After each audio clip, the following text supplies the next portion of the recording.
Dentro de todo este contexto donde el conflicto parece ganar un nuevo lugar, hay ahí un experimento que todo el mundo está mirando, porque se produce con una persona extraordinariamente relevante para el juego de poder, sobre todo del oficialismo, y se produce en la provincia. El gran campo de batalla de este año es la provincia de Buenos Aires. Y la protagonista de ese conflicto, o al menos uno de los protagonistas, es María Eugenia Vidal. Y estamos hablando del conflicto docente. Macri observa mucho a Vidal. No, y tiene razón en observarla porque Vidal mide más que él y además llegó al poder en alguna medida gracias a Vidal. No hay que olvidarse el papel que jugó la provincia de Buenos Aires y la candidatura de Vidal y la contradicción de Vidal con Aníbal Fernández para la llegada de Macri al gobierno. Bueno, y en la provincia de Buenos Aires se desarrolló un conflicto que se sigue desarrollando con los gremios docentes, donde Vidal obtiene, al menos hasta el viernes, sábado pasado, hasta el fin de semana, un gran éxito. ¿Cómo medir ese éxito? Bueno, yo creo que hay una manera bastante objetiva de medir por qué a Vidal le fue bien y a los sindicatos le fue mal. Los propios sindicatos, tal vez para encontrar un argumento por el cual suspendían las medidas de fuerza, hicieron una encuesta. Dos de ellos, un sindicato docente que se llama UDA y un sindicato que se llama AMET de la provincia de Buenos Aires, publicaron los resultados de las encuestas diciendo que el 70% de la gente a la que habían consultado, de sus propios afiliados, decían no queremos más huelgas. La Federación de Educadores Bonaerenses, que tiene un matiz, digamos, no peronista desde siempre, filo radical, lo mismo, se bajó del paro. Y Baradel todavía no mostró su encuesta. Él está atrapado, no tiene tantas posibilidades de bajarse del conflicto. ¿Por qué? Porque no pelea con una mujer, pelea con dos mujeres.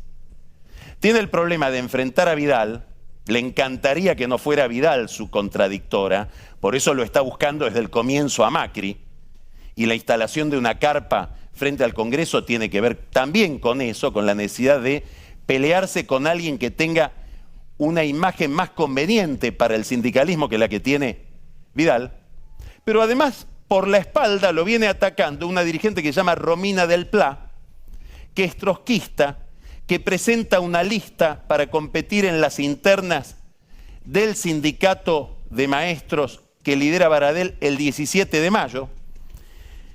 Esa mujer, Romina del Pla, presentó lista en 33 distritos de la provincia de Buenos Aires. Para que tenga una idea, en la elección anterior había presentado solo en 13. Y domina seccionales tan importantes como La Matanza, como Quilmes, como Berazategui, como Tigre, como Ensenada, La Plata. Es decir, no es que lo va a desbancar a Baradel, pero Baradel no puede bajar los brazos, ni puede decir yo ya arreglé. Si uno fuera muy perverso, la jugada contra Baradel sería hacerle, como dice el padrino, una oferta que no puede rechazar y que él tenga que bajarse del conflicto. Él no puede, en alguna medida el gobierno de la provincia está colaborando con él, manteniéndolo arriba del ring, también porque el gobierno teme que se vaya a Baradel y venga un sindicalista, un sindicalismo mucho más agresivo.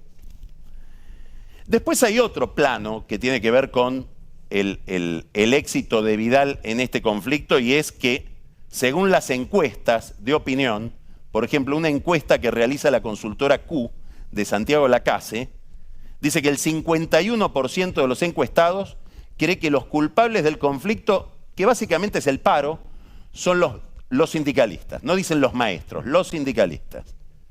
21% es Vidal y 20% ambos.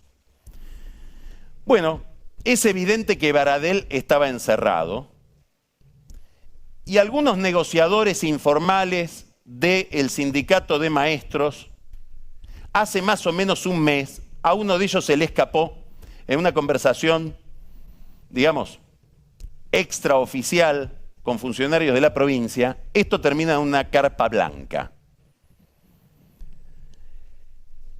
Necesita un conflicto Baradel, decidió que va a tener un paro por semana hasta el 17 de mayo. Es bastante desagradable que los chicos no puedan ir una vez por semana al colegio porque Baradel necesita ganar una elección.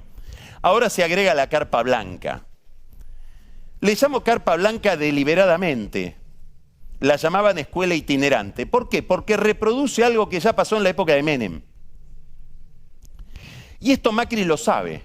¿Qué pasó en la época de Menem? Cuando Susana Decibe asume como ministra de Educación de Menem, los sindicatos docentes pedían un fondo compensador para que el Estado Nacional ponga plata en las provincias que no alcanzaban a pagar buenos salarios docentes. En el gobierno había posiciones divergentes, arman la carpa blanca. Decibe, la ministra paga, decide armar, en contra de la opinión de otros miembros del gobierno de Menem, ese fondo compensador. Igual la carpa siguió, pasó el menemismo, llegó a De la Rúa. Es decir, lo que teme el gobierno Macri es que le pase lo que le pasó al gobierno Menem, que se le instale en la plaza de los dos congresos un escenario político donde, como en aquel momento, termine cantando Serrat. Ahora Serrat está grande, habrá que ver quién viene a cantar. Pero es evidente que cuando uno habla con los viejos menemistas, dice, y nosotros no sabemos cuántos votos perdimos por esa carpa, que no la pudimos levantar aún dando lo que pedían, en las elecciones del 97 y en las elecciones del 99. Claro, hay en el sindicalismo docente actual una especie de reflejo condicionado a repetir experiencias anteriores, porque la marcha federal de los maestros también se parece a la marcha blanca, y ahora ya me meto en el túnel del tiempo, perdón la gente que está mirando y es demasiado joven, las marchas blancas que le hacían a Alfonsín. Ahora, hay un tema que merecería una nota al pie de página. En aquel momento dirigía la CETERA un sindicalista mendocino que se llamaba Marcos Garcetti. Había sido director de escuela. A Garcetti lo sucede Mari Sánchez, otra sindicalista que tuvo algún protagonismo en el gobierno de la Alianza. Había trabajado 20 años como maestra. A Mari Sánchez la sucede Marta Maffei, había sido directora de escuela. ¿Quién vio al frente de un aula a Hugo Yasky? El dirigente de la CTA, que fue antes de eso, dirigente de CETERA y dirigente de SUTEBA, el padrino de Baradel. ¿Alguien vio frente de un aula a Baradel? ¿Qué hacía Baradel en una escuela? ¿Era preceptor, era maestro o era, como dicen, pañolero? El que junta las herramientas en las escuelas técnicas. ¿Entró en una escuela para ser maestro o entró en una escuela para ser sindicalista? Tal vez si es esto segundo, se entiende que necesite un paro por semana para retener el gremio con independencia de la calidad de la educación o de las prestaciones que le dan a los chicos. Pregunta, ¿la gente está votando listas trotskistas en las escuelas del Gran Buenos Aires porque de golpe vino la fiebre de la izquierda o porque también hay algo en este modelo de sindicato muy profesionalizado, de sindicalista técnico prácticamente, que piensa el conflicto en orden a sus intereses corporativos como un modelo que molesta? Es una buena pregunta, me parece. La carpa intentó instalarse ayer. La oposición dice, esto es represión. Un detalle, C5N estaba transmitiendo desde la Plaza de los Dos Congresos desde la mitad de la tarde. Nadie entendía, los que miraban televisión no entendían qué estaban haciendo ahí. Se ve que estaban esperando que pase algo. Pasó.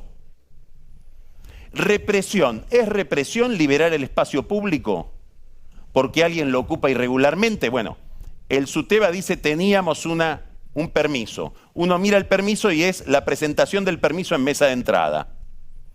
Si uno mira todo el discurso anterior de este gremio, del kirchnerismo, de las fuerzas de izquierda, es un discurso que está esperando la represión. Porque a Macri le han dicho ya, en Holanda vos sos la dictadura. ¿Qué quiero decir con esto?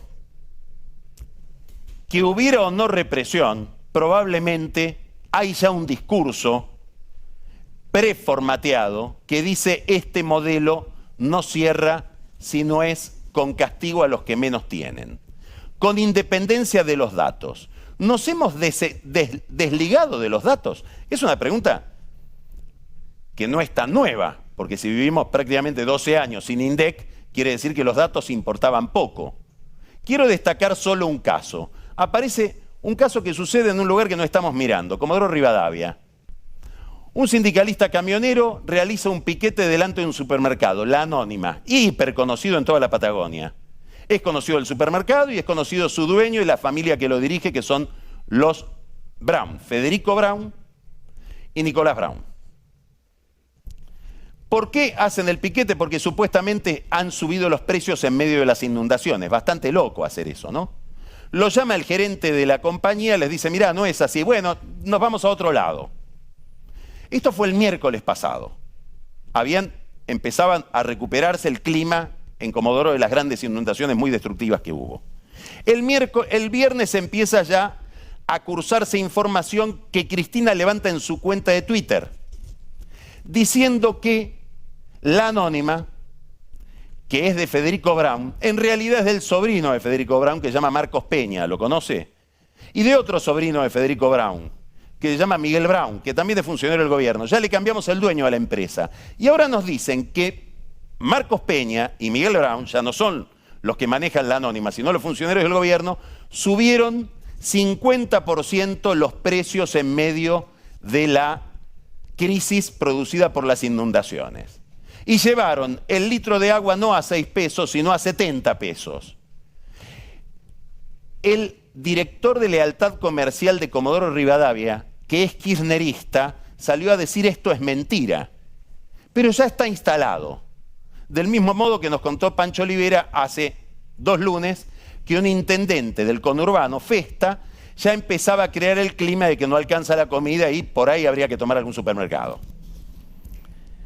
Esto que está sucediendo con los datos no es trivial. Tiene que ver con una polarización, tiene que ver por supuesto con mala fe, pero hace juego con una polarización que está dentro de la cabeza de la gente. Les cuento un detalle. En una encuesta de Isonomía aparece que los kirchneristas ven más obra pública y los no kirchneristas ven mucho menos que el promedio. Si uno no es kirchnerista, si es macrista, el puente es más largo. Y si uno es kirchnerista, el puente es más corto o no lo ve. Quiere decir que estamos en una especie de oposición automática donde ya es muy difícil la discusión porque es muy difícil llevar los argumentos al terreno de los datos. En esa polarización parece no haber lugar para terceras posiciones. En esa polarización está instalada la política. Da la impresión de que lo que le suma a Baradel solo puede perjudicarlo a Macri o a Vidal y lo que le suma a Macri o a Vidal solo puede perjudicarlo a Baradel. Tal vez por eso Randazzo todavía no habló del conflicto docente y está haciendo campaña en la provincia de Buenos Aires. Y Massa hoy tuvo una expresión de deseos diciendo, arréglense muchachos y vengan al Congreso. Si no pueden arreglar el tema en la provincia de Buenos Aires, que es la que tiene la capacidad de pagar, es muy difícil que se pueda arreglar en el Congreso. Final. El gobierno se había planteado al comienzo 3 objetivos: terminar con la pobreza, terminar con el narcotráfico y el tercero, muy difícil, lograr la unidad de los argentinos. Daría la impresión de que este objetivo fue puesto de costado porque hay un sector de la política argentina que le niega legitimidad a Macri. Vale la pena preguntarse sobre qué unidad hablaba Macri. ¿Qué unidad de los argentinos requerimos? ¿La de contenidos? ¿Pensar todos igual? ¿O solo hace falta que nos pongamos de acuerdo en reglas? Si nos tenemos que poner de acuerdo en reglas, habrá que ver cómo se ocupa la plaza, que es un espacio público.